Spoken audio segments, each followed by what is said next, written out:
I paid for most of my university myself. I actually paid about 80% of my own university. So let's start off from beginning to end. I'll go through my finances and explain how much I spent, how much I earned, and how much I was left over each year. So my first year, the summer before I started school, I worked at Rogers Center Stadium, typically hosting Blue Jays games and other baseball games, making about $13 an hour. And it wasn't full-time, it was about like part-time slash like part-time, full-time, so 20 to 30 hours a week. And the schedules were intermittent, so some weeks I'd work 40 hours, some weeks I'd work 20. I saved up about $1.5K for my first year of university. Again, it wasn't every week that I was working, and some days I would work like less than 10 hours. So it's pretty inconsistent. Then I applied to student loans and got about $16,000. And my first year payments came up to a total of around $20,000, which includes residence, meal plan, books, and tuition fees. First year I decided to live on campus in the University of Guelph, and it came to about $20,000 in total in cost. $16,000 covered most of it, but the $4,000, I didn't have $4,000, I had $1.5K in my account, so my dad had to chip in. He covered about $4,000 for the total school expenses. And then I started school,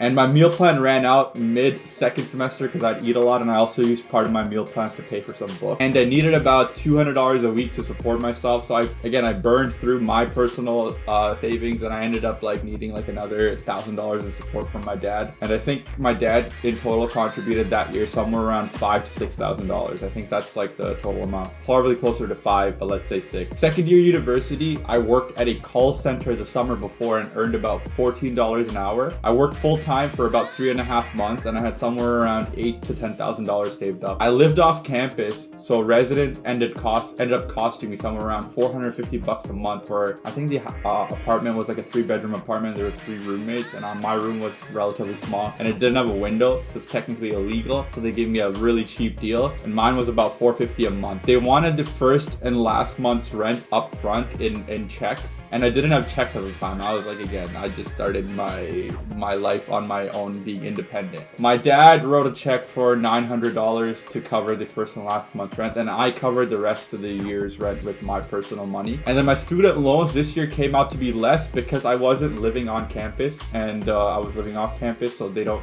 typically give you as much money. So it came down to around $12,000, and my tuition was around $11,000, and the $1,000 went to books. So that pretty much just broke even. So I had about $4,500 left over for food and miscellaneous expenses like going out, TTC costs, GO train costs, transit. And I think by the end of the summer, I had about $1,000 left in my bank account. So I was profitable this year. The summer before third year, I wanted a software engineering related job, so I ended up going back to the call center. I ended up working at 2 different companies. The first one I worked at only for 5 weeks and then quit. And there's a whole video on why. It was about some crazy astrologer that I was working under. The whole job was weird, but I got paid, and then I just yeeted out. The second job was the remainder of my summer. Both jobs were $15 an hour and 37.5 hours a week. And I think I started my third year around $10,000 or $10,000 to $12,000, somewhere around there. It wasn't that far off than my other job, which was minimum wage at a call center, because the call center, I think I worked the entirety of 4 months. This was more like 3.5 months of the summer that I worked. So my student loans this year was also closer to around $12,000, somewhere around there. But this year I also applied to financial aid to ease the burden off my parents,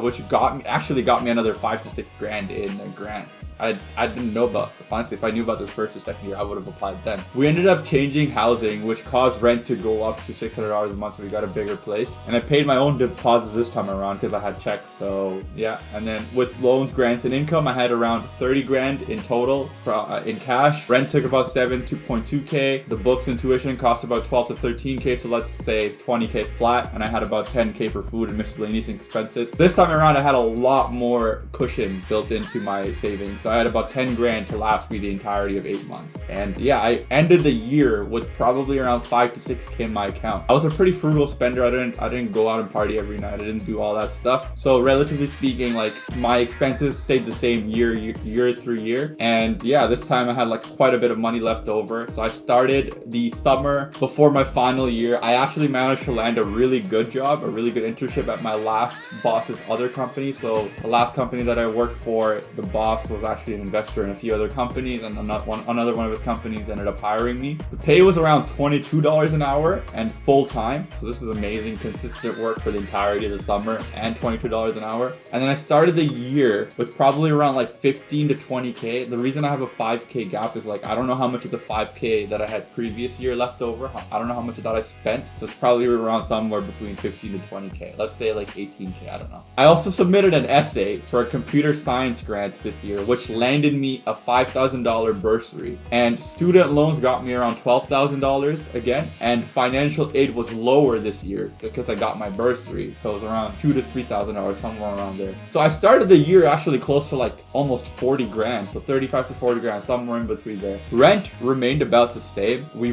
moved again, but it was similar sized house and it was $600 a month. Tuition and book costs increased to 13 grand. But again, this time I had so much extra money left over. Let's say it was a 20K flat and fixed expenses. I literally had about 15 to 20K to cover me for the rest of the year. And mind you, the years before I got by with $4,000. So I have 15 to 20K. Like, I'm living luxury as a student, but I didn't. Most of the year was comfortable financially. I didn't overspend. I didn't splurge. I actually probably graduated with like 15 to 20K in my bank account. And also this year, I landed a job as a teaching assistant. So not only was I very good off financially, but I also was having income coming in throughout my semester, both semesters, first and second. And each semester was about, I think, like 5 to 6 grand. So I probably graduated with like 20 to 30K in my bank account. And that's pretty, I could have paid off my tuition. Sorry, I could have paid off my student loans literally right after I graduated. One lump sum payment, paid it off, and moved on. But I didn't. Instead, I invested my money into the stock market. And that's a whole other video. I made a lot of money on it, and I also lost a lot of money on it. But yeah, that's pretty much my financials and how I paid through university on my own. Most of it, I would say my dad probably contributed somewhere around like 7 grand in total, maybe 6 to 7 grand, which is pretty affordable over like, and he paid that over like a 2-year period. So yeah, which is pretty affordable. I think the remainder was mostly me just working in summers. And I think most people's parents can fork up 5 to 6 grand at least. Well, actually, I shouldn't just make assumptions. It depends on your personal situation. But if you're going to university in Canada, you may need some help from your parents. You can't fully be independent, especially when you're starting off your career. You have no job, no experience, nothing. Maybe if you worked, I don't know, through high school summers, maybe you'll have some savings saved up and you can rely on that instead of your parents. But yeah, other than that, 3rd and 4th year was pretty much on my own. But yeah, thank you so much for watching and I appreciate it, and I'll see you on the next one. Peace.